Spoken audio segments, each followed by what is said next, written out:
Emmy-nominated actor Jim Belushi. Very excited to have you with us, Jim.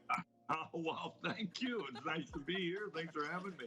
We know you're a man of many talents, but you are on the record as saying what we just heard, which is that you believe that brain damage from your brother's high school football career essentially led him down a path towards drug abuse. I mean, look, there's a cultural thing in the 70s that was happening about the proliferation of cocaine. It was popular. Everybody was doing it.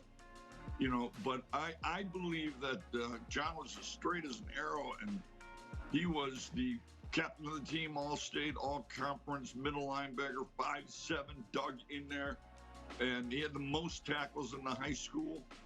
And, you know, he got his bell rung a lot, and they would just say, what's the matter, Belushi? You got your bell rung? Get your ass in there.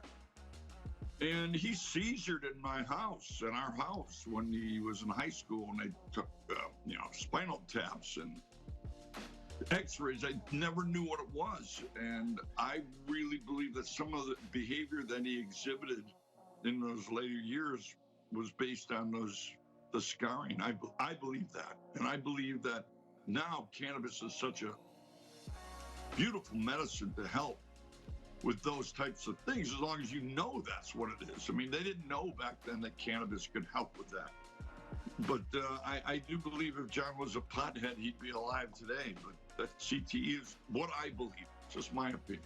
You know, now the premise of your show, you as a legal cannabis farmer, growing this sorts of stuff, you've been exposed to different people who have been dealing with things like anxiety, maybe issues relating to sports. I mean, is it your understanding that what you're doing here with cannabis could help stem a lot of different issues, not only ultimately what affected your brother? Listen, cannabis is a path off of opiates for veterans and overprescribed patients, a path to relieve anxiety, inflammation, seizures, sleeplessness, depression, Alzheimer's, even hopelessness. I mean, but also can stimulate creativity, enhance music, you know, the taste of food, the touch of your lover's skin. And it also gives you euphoric feelings and a sense of joy, which brings you to a kind of higher consciousness and kind of leads to compassion and empathy for others. I mean, that's all part of the wellness in cannabis. So you, of course, are a huge Chicago guy. I imagine that you've been following all those teams your entire life. You've been watching the Golden Jet, Bobby Hull, one of the greatest to ever do it. We have a photo of you celebrating the Blackhawks' 5th Cup win when they beat the Bruins in 6 games. That's not something that we like to talk about around here. Oh, look at the empty yellow seats. Oh. we got this picture up. I mean, how would you describe what empty yellow seats in the back?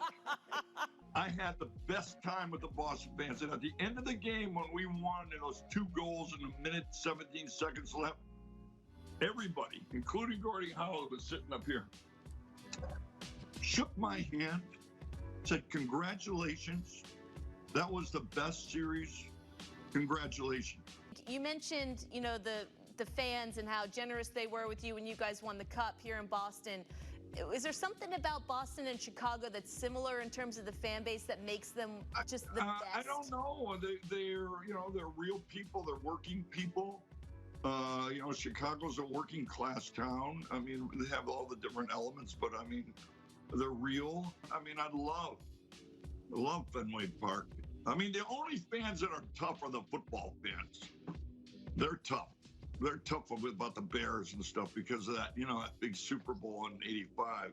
We certainly appreciate your time, Jim. This has been fun for us, for sure. And as you mentioned, best of luck to your Bears, because you know what? It may be a while before you can see the light at the end of that tunnel. Well, you know, I'm gonna tell you how bad it got for me. I canceled my DirecTV Sunday ticket. That's how mad I was. Mitch Trubisky will do that to you. Really deep with me.